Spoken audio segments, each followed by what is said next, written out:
Right now, UW-Platteville releases new information on why it fired its athletic director at the end of last year. A look at the findings of an investigation. Plus, the Madison Police Department releasing the city's crime stats for last year, what those numbers are showing. And later, the Wisconsin Chamber Orchestra releasing this summer's Concerts on the Square lineup, what performances you can expect. We welcome you to News 3 Now at 6. Good evening. Thanks for joining us. I'm Eric Franke. Sarah is off tonight. In December, we reported on the termination of the now former athletic director at UW-Platteville. A report says the university fired Michael Knipe because of mishandling money. Our Tanisha Shaw is joining us with more. Tanisha, this report says the former athletic director violated a contract. Is that right? Hi, Eric. Yes, a report from the universities of Wisconsin says Michael Knipe went into a verbal agreement with the local clothing company, leaving UW-Platteville with an invoice worth more than $400,000. $423,965.05. That amount raised red flags at UW-Platteville. The invoice, worth more than $400,000, was sent by local clothing brand WCC. According to this report from the universities of Wisconsin, UW-Platteville's now former athletic director, Michael Knipe, went into a verbal contract with WCC. University officials say this goes against protocol, and Knipe's role wouldn't allow him to sign off on a contract like this anyway. The contract between WCC and Platteville's athletic department included 100 stadium seats, 50 folding chairs, 100 jumbo golf umbrellas, and gear packs for student athletes. The student athletes themselves had to pay $400 for the gear packs that included shirts, hoodies, fleeces, and more. The report says UW-Platteville eventually refunded the students. In addition to not having a written contract, the university says Knipe's verbal deal with WCC violated a current contract UW-Platteville had with a different clothing company. The report also says Knipe had several personal purchases on a company credit card, spending more than $4,000 on a live auction website and hundreds on flowers. After months of back and forth between the university and Knipe, he eventually paid the university back the money from the personnel purchases that he made just months before being put on leave. And I reached out to the universities of Wisconsin. They sent a statement back saying, quote, "The report speaks for itself." Tanisha, thank you. The former principal at Sun Prairie West High School is given a signature bond in court today. Jennifer Ploger charged with 3 misdemeanor counts of failing to report child abuse. The charges stem from an investigation into the school's former dean, Robert Gilkey-Messigier, as well as a separate incident. Gilkey-Messigier was accused of having inappropriate and sexual relationships with students and allegedly used cameras at the school to take photos of people without their consent. He pleaded guilty earlier this year in federal court to 1 count of producing child pornography and faces further charges in Dane County Court. Prosecutors allege Ploger did not report Gilkey-Messigier to law enforcement after learning about his behavior and instead wrote the allegations off as just rumors. As a condition of her bond, Ploger is not allowed to have any contact, direct or indirect, with the school district of Sun Prairie. A man is in custody after a drug bust last week. It was February 26th. The Dane County Narcotics Task Force took a suspect into custody on a federal arrest warrant for drug charges on South Stoughton Road. Meanwhile, a search of a home on Dennis Drive in the town of Burke allegedly uncovered meth, fentanyl, and cocaine. Investigators allegedly found a pistol and an AR-15 style gun with a destroyed serial number on it as well, and a stolen vehicle was also reportedly found. The Madison Police Department released a crime report for 2025. Our Jalen Banks sat down with the department's chief on what those numbers show. Jalen? Eric, the statistics released by MPD show that crime was down across the board in 2025. For violent crime, the city saw drops most notably in shootings. The department responded to 117 reports of shots fired in 2025. That's down nearly 11% from 2024. Not as big of a drop, but robberies were down 2%. The city had 5 homicides in 2025, which was down from 7 the year before. As for nonviolent crime, burglaries are down 16%, stolen vehicles down 24%, and thefts from vehicles down 23%. The drops we see locally follow a nationwide trend of crime being down.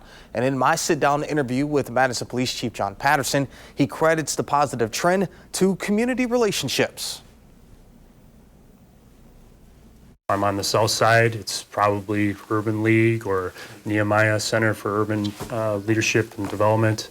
If I'm on the north side, it might be the Northport Apartments. It really varies from neighborhood to neighborhood, but really understanding what each district offers, what each neighborhood offers, and making those key connections is critical to our success. Chief Patterson says another factor in the progress is the utilization of data and how they're able to apply that to their policing strategies. Patterson was sworn in to lead the department in October of last year. Patterson says that other resources will be continued deployed out throughout the community, and they will also have dedicated officers to the homeless population here in Madison. I'll have more reporting on that in the near future. Eric. All right, Jalen, thank you. A teenager is seriously injured after a crash this morning in the town of Bristol. Emergency crews were sent to the scene just before 8:30. Initial reports indicated that the vehicle struck a guardrail, left the road, and crashed into a tree. Due to the severity of the crash, first responders had to use the jaws of life to free the driver. Meanwhile, paramedics had to conduct life support procedures during that rescue. The driver flown to UW Hospital for further treatment. Well, after a quiet day, a rain-snow mix is in the forecast for tonight. Meteorologist Blaze Keller is here with the latest. Blaze. That's right, Eric. We're really eyeing that mix to move in no sooner than midnight and continue to impact parts of southern Wisconsin at least through the morning commute, wrapping up late morning, early afternoon on Tuesday. So future track, we're at 11:30 tonight. We're beginning to see that rain-snow mix move on in. So don't plan on any sort of precipitation, rain, snow, or a mix of both until at least midnight. That will linger at least through the morning commute time frame, but then it will become more hit or miss and eventually turn back over to rain as temperatures start to warm on up into the late morning through the early afternoon. There is going to be a small chance for a little bit of ice, nothing to be too concerned about, certainly not widespread, but a couple hundredths of an inch may cause some slick spots out on the roads, especially heading to work tomorrow. So keep that in mind as we're beginning to plan out our Tuesday. So tonight, that rain-snow mix Tuesday, that mix wraps up and then will eventually become cloudy with a few more rain chances throughout this week, including a few thunderstorms as well. Eric will time out those thunderstorm chances and a look at our mild temperatures ahead in just a few minutes. All right, Blaze, thank you. A case of bird flu has now been identified here in Dane County. The Wisconsin Department of Agriculture, Trade, and Consumer Protection says the disease was found in a backyard poultry flock. Officials confirmed the birds on that property were depopulated. That's to prevent the spread of the disease. DATCAP encourages poultry owners to keep their birds indoors whenever possible.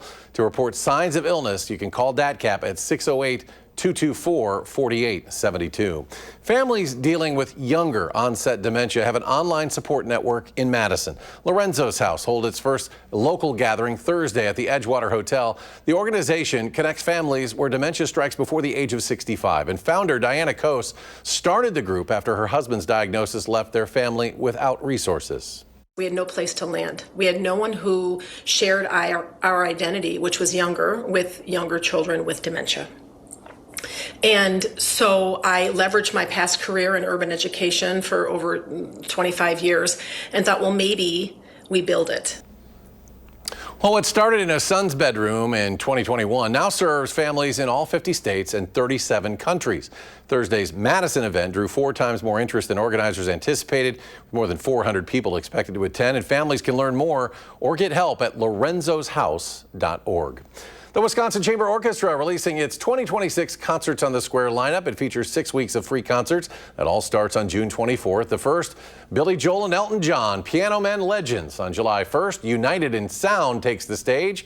And on the 8th, Duo d'Amore with strings. On July 15th, it's Under Paris Skies. The 22nd, Hollywood Hits. And rounding out the season will be July 29th, Rhapsody Squared. All performances start at 7 o'clock. You can start getting those blankets on the Capitol Square lawn beginning at 3. There are also reserved seats for those with accessibility needs. You can reserve a table as well for an additional price with a choice of catering options. Coming up next, the town of Dane County looks to join the village of McFarland instead of Madison. After the break, why some residents there prefer joining the village and when that move is scheduled to happen.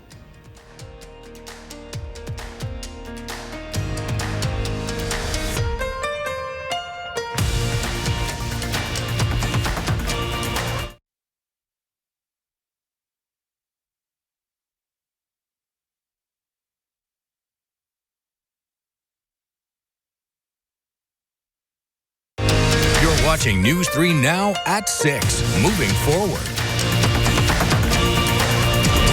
Welcome back. Residents in a subdivision in the town of Blooming Grove are hoping to become a part of McFarland. Our Maya Tate talked to the McFarland Village Administrator about what it could mean for those who live in that area. Maya?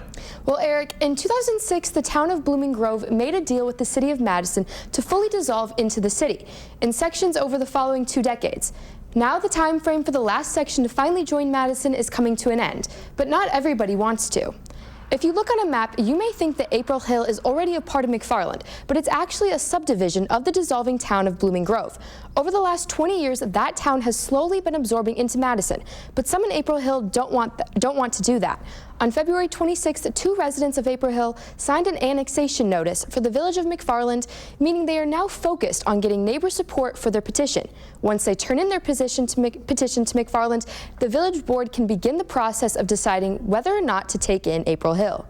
Staffing for police and fire, public works, administration, community development, senior outreach, the library, all of our main departments have to absorb that and have to provide that service. But it's still, those are the things you would have to study and account for to look at when thinking about that. Village Administrator Matt Shanky says that he's heard from April Hill residents, and one of the reasons they want to join McFarland is because of the identity. Right now, the area is a part of the McFarland School District and Postal Code. If McFarland does not decide to have April Hill join the village, then the subdivision will officially be a part of Madison at the end of October 2027. All right, Maya, thank you. And still ahead, how you can help support hundreds of local families with newborn babies. Plus, former Wisconsin Badger and Olympic star Hillary Knight reflects on leading Team USA to gold in women's hockey. Plus, could we see thunderstorms later in the week? Blaze returns his complete forecast after a short break.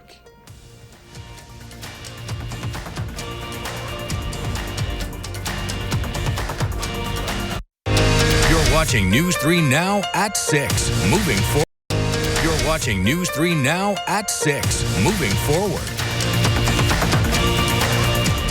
Let's live look right now, looking north at the interstate there at County Road T, where roads could get a little wet tonight, maybe ice over. It's a mix of sorts, right? I believe as Blaze joins us once again. A complete look at the forecast. That's right. Maybe a little bit of ice, but most of us will likely just be dealing with rain and maybe a few snowflakes as we head into Tuesday morning. Again, not expecting that mix to move in out of the Dakotas until at least midnight, and then that will stick around, becoming more hit or miss and turning back over to rain as we kick off your Tuesday. The rest of the week, though, not only is it going to be staying mild, but we're also going to be dealing with a couple rounds, near daily chances for showers and maybe even a few thunderstorms by Friday and then into Monday of next week as our temperatures warm on up. It is still early, not only in severe weather season, but in our thunderstorm season.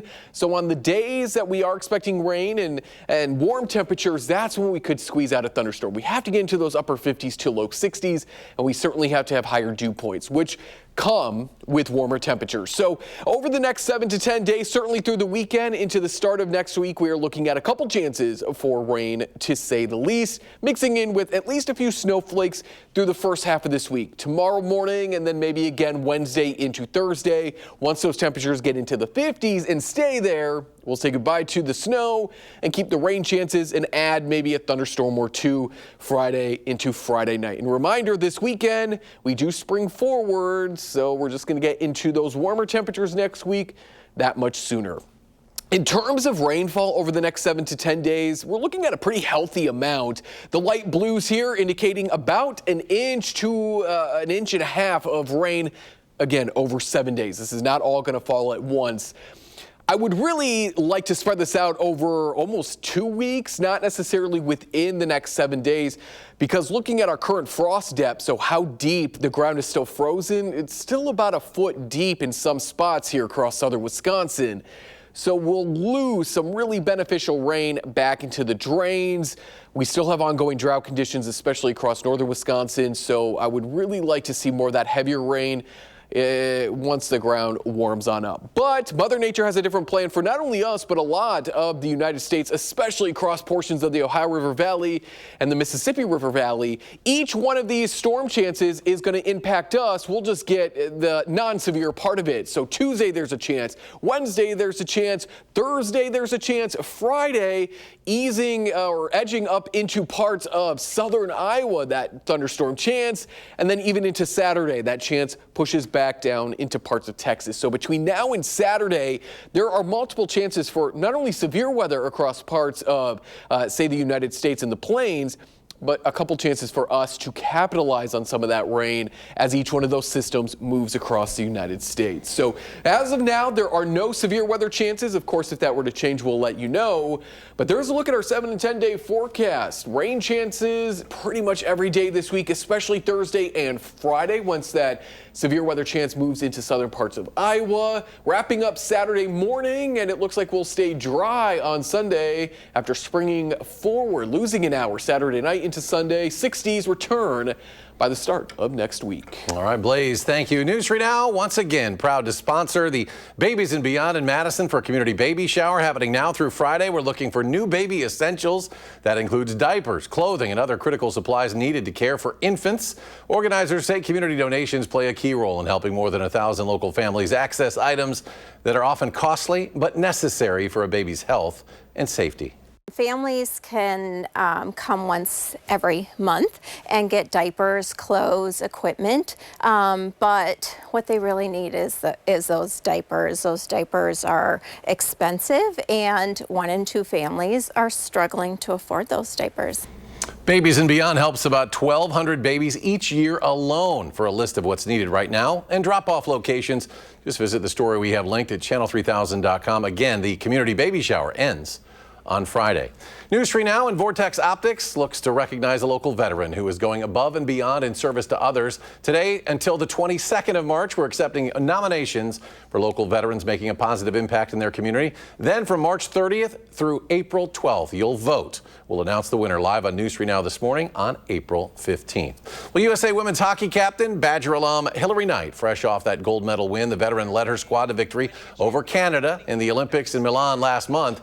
She scored the goal that tied Canada in the final before the U.S. won in overtime. It's Hilary Knight's 2nd gold medal, 5th overall. She also now holds the record for most goals and points in U.S. women's hockey history. Knight told CBS Mornings these achievements have been a lifetime in the making. You know, I was 5 years old. I wanted to be an Olympian. I wanted to win a gold medal. And at 5? Yeah, you did. I'm dialed a little differently, I guess. You know? Wow. But no, to realize those dreams, to do it with the group that we had, it's just been such an incredible ride. And that ride may not be over. Hilary Knight, who is 36 years old now, did not rule out one last Olympic pursuit 4 years from now in 2030. That will be in the French Alps. Andrew, you were saying she had a torn MCL while she did all that, huh? Yeah, that's incredible. I think she's going to be out with her professional team in Seattle for a while because she said, yeah, she played without her MCL or a torn MCL. Really incredible stuff. She is amazing. It'd be fun to see her go back to France in 2030. Yeah, I honestly wouldn't put anything past her, but I really wouldn't put anything past Giannis either, because still to come in sports, some fantastic news for the Greek Freak when he's expected to return to action next on News 3 Now.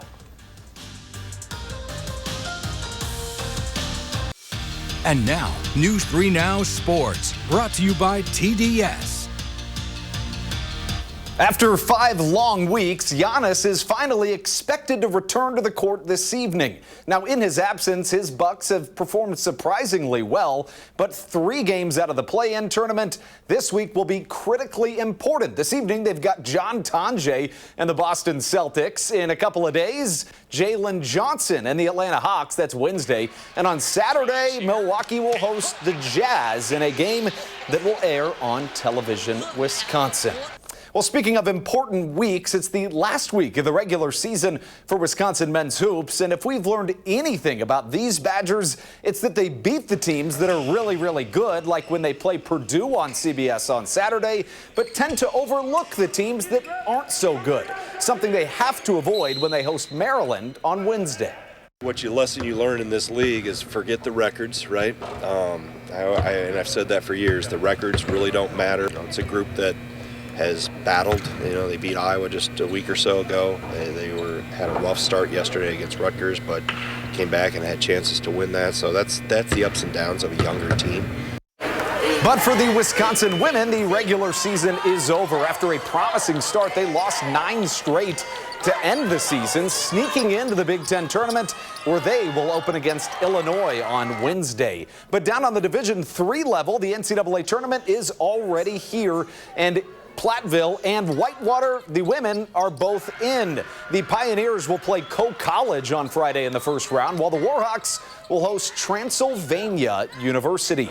And on the men's side, Whitewater and Platteville also punch their tickets. Platteville will play Otterbein University on Friday, and Whitewater will play Loras College also on Friday.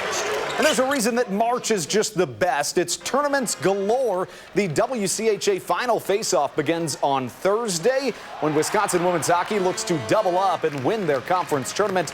All of these games that you see on your screen will air on Television Wisconsin. March is here. Andrew, thank you. And coming up tonight on News 3 Now at 10, the latest on the war with Iran as President Trump discusses a timeline on how long the military operation could last. Again, that's tonight at 10. And Blaze is back with one final check of the forecast. Yes, rain snow mix moves in after midnight, and from there it'll turn over to mainly rain through at least the second half of your morning, wrapping up by the early afternoon, drying out a little bit by the weekend. Until then, showers and maybe a few thunderstorms, especially on Friday. All right, Blaze, thank you. And thanks for watching News 3 Now at 6. Coming up next is Entertainment Tonight. Our next newscast, of course, tonight at 10. And you can always find us streaming 24/7 on Channel 3000 Plus. Have a good night.